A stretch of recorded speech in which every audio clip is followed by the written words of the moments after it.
Wah, dunia lagi panas banget nih. Di saat Israel dan Iran lagi baku hantam rudal bolak-balik, muncul berita mengejutkan. Indonesia, negara yang dikenal adem ayem, tiba-tiba diundang resmi oleh Presiden Iran, Masoud Pezeshkian, buat datang ke Teheran. Banyak yang langsung mikir, loh, kok RI dipanggil? Ada apa ini? Dan yang bikin makin rame, nama Prabowo ikut disebut-sebut jadi kunci perdamaian. Situasi Timur Tengah sekarang bener-bener kayak bara api. Israel dan Iran udah belasan hari saling serang pakai rudal. Di belakang layar, negara besar kayak Amerika Serikat, Rusia, Pakistan, sampai Korea Utara mulai pasang kuda-kuda. Kalau satu salah langkah, bisa meledak jadi perang dunia versi mini. Tapi di tengah keributan itu, justru Indonesia, yang nggak punya kepentingan militer langsung, malah dilirik buat bantu nyari solusi damai. Indonesia sendiri udah lama dikenal aktif di forum-forum internasional soal perdamaian, dari PBB sampai OKI. Posisi non-blok plus hubungan diplomatik yang cukup baik sama Iran dan Palestina bikin RI punya kredibilitas untuk jadi jembatan komunikasi. Apalagi di saat negara besar justru lebih sibuk ngasih senjata ketimbang solusi. Menariknya, nama Prabowo Subianto, Presiden terpilih Indonesia, jadi sorotan. Soalnya, sejak masih menjabat sebagai Menhan, Prabowo dikenal punya pendekatan diplomasi yang aktif ke banyak negara, termasuk Iran. Jadi bukan nggak mungkin Iran ngelihat sosok Prabowo sebagai tokoh yang bisa dorong perdamaian tanpa embel-embel kepentingan sepihak. Pertanyaannya sekarang, ini undangan ke Indonesia murni buat misi damai, atau sebenarnya ada sinyal diplomatik lain yang lebih dalam? Banyak pengamat luar menduga ini sinyal bahwa Iran sedang cari jalan alternatif buat negosiasi. Bukan lewat jalur barat, tapi lewat mitra netral seperti Indonesia. Di tengah panasnya adu rudal antara Tel Aviv dan Teheran, Presiden Iran secara resmi menyampaikan undangan kepada pemerintah Indonesia buat datang ke Teheran. Undangan itu bukan sembarang undangan. Banyak diplomat menilai ini bentuk kepercayaan Iran terhadap netralitas dan peran Indonesia sebagai mitra strategis Asia Tenggara. Langkah ini bikin dunia kaget, karena biasanya kalau konflik begini, negara-negara yang dipanggil ya sekutunya mereka aja. Tapi Iran justru ngajak Indonesia duduk bareng, bahkan sebelum Rusia atau Pakistan turun tangan secara formal. Ini kayak nunjukin bahwa Iran pengen menyelesaikan konflik ini dengan cara yang lebih tenang, tanpa langsung adu otot. Reaksi dunia langsung rame. Pakistan kasih lampu hijau dan bilang siap dukung jalur damai kalau dimediasi negara Asia. Rusia juga menyambut positif karena mereka tahu pengaruh Indonesia di kancah internasional mulai diperhitungkan. Bahkan media internasional mulai bahas Indonesia sebagai mediator potensial di zona perang.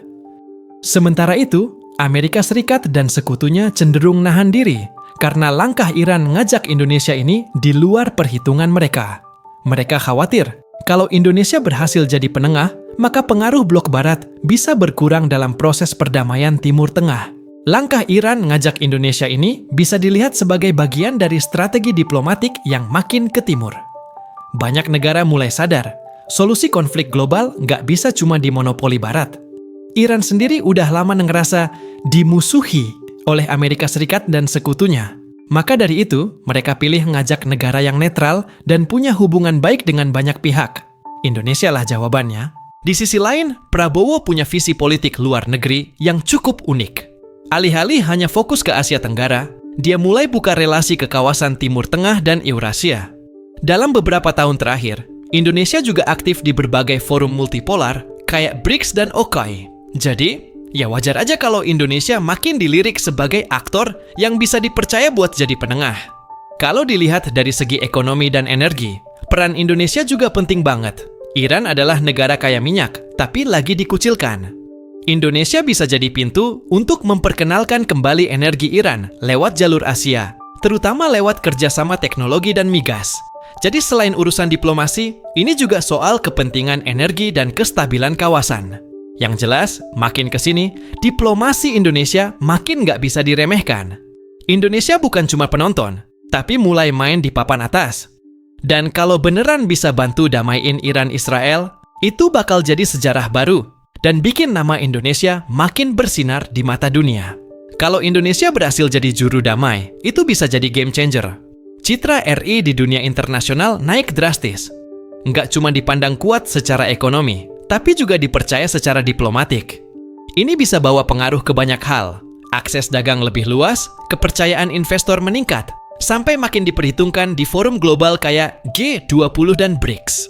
Di dalam negeri, posisi Prabowo juga bakal makin kuat. Masyarakat bisa lihat bahwa pemimpinnya bukan cuma kuat di dalam, tapi juga dipercaya luar negeri. Dan kalau diplomasi ini berhasil, bukan nggak mungkin Indonesia jadi model buat negara-negara berkembang lain yang pengen main di panggung global, tanpa harus tunduk pada kekuatan barat. Buat dunia, kalau konflik bisa diredam lewat jalur diplomasi Indonesia, ini bisa jadi pintu buat perdamaian lebih luas di Timur Tengah. Palestina, Suriah, Lebanon, bahkan Yaman, semuanya bisa ikutan terbantu kalau atmosfer konflik mulai turun. Intinya, langkah kecil ini bisa punya efek domino yang positif. Tapi tentu aja, ada juga risiko. Kalau Indonesia salah langkah, bisa aja dituding berpihak atau malah jadi sasaran propaganda. Makanya langkah diplomasi ini mesti dijalani hati-hati, cerdas, dan tetap pegang prinsip netral, adil, dan damai. Karena dunia lagi nonton nih. Banyak pengamat yakin kalau Prabowo terima undangan itu dan RI kirim delegasi ke Teheran, maka babak baru diplomasi Asia akan dimulai.